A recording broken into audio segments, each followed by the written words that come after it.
Hey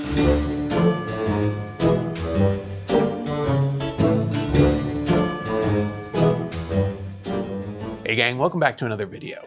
Now my love of inconsequential movie props is well documented on this channel, and after a bit of inspiration recently from the Star Wars Room Builders group, I've decided that there's one more I want to add to my collection. I'm speaking more specifically about the fusion generator or fusion furnace that we see Luke Skywalker setting up as he treks to visit Yoda in The Empire Strikes Back.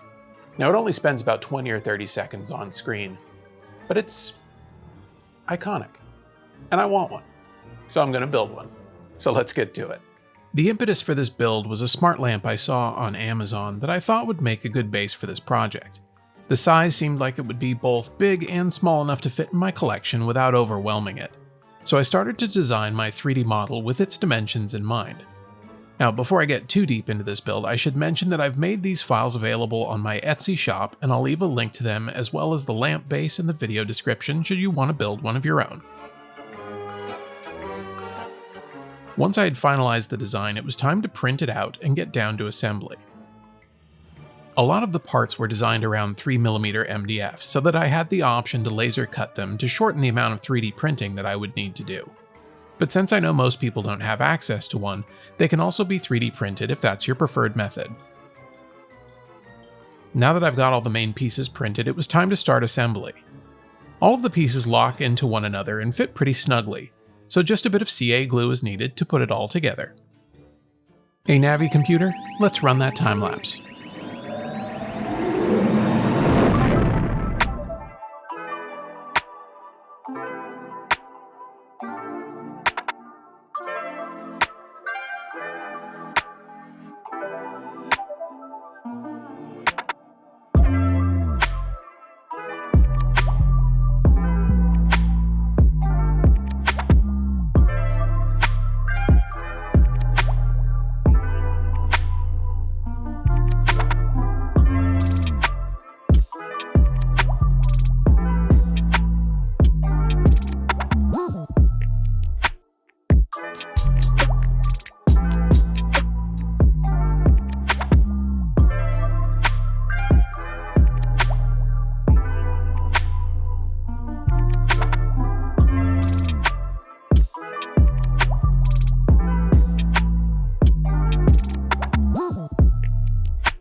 With all the main pieces assembled, it's time to paint.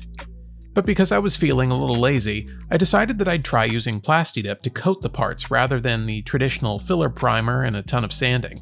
Now this worked relatively well, although there's definitely still some visible layer lines, but I think I've got a solution for that.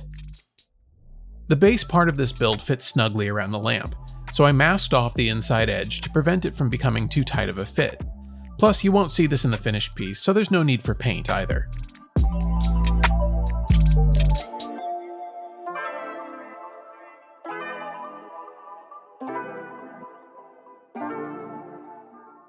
After getting a few suggestions from other prop makers on Instagram, I decided to try using some textured spray paint to help hide the layer lines some more.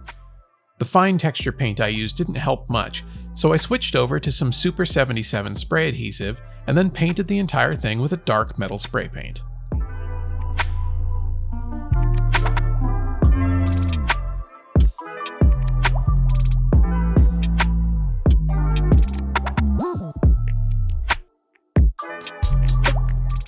While I wait for the paint to dry, I'm going to work on all of the greeblies.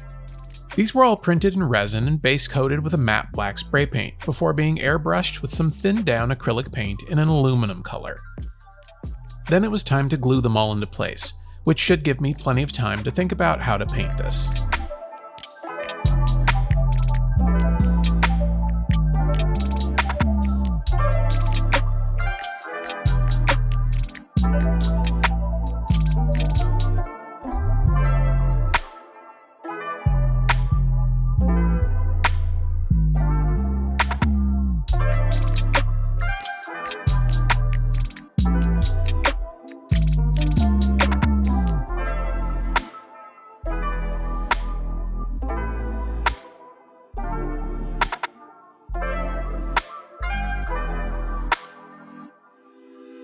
Installing this tubing was the most challenging part of the build, so I used a bit of CA glue with some activator to speed up the process. I also found that installing the upper section first and allowing it to completely dry before gluing in the lower section made this part much easier.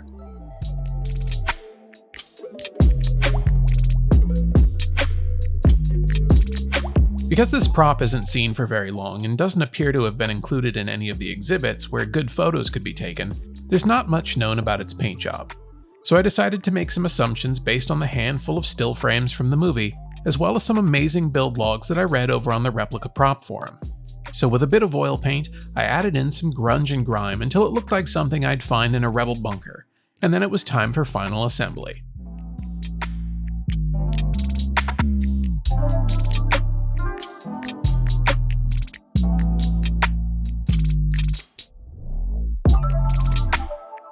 Now, because the base is a smart light, I can control the brightness and color from an app, which turns this fusion generator into even more of a conversation piece than it would be on its own. Now, I know this build may not resonate with everyone, but hopefully your takeaway from this video is that sometimes it's easier to take something that exists and just slightly modify it to fit whatever your particular set of requirements are, rather than build something from the ground up. Well, that's going to do it for this one. Be sure to like and subscribe if you haven't already. But most importantly, go make something.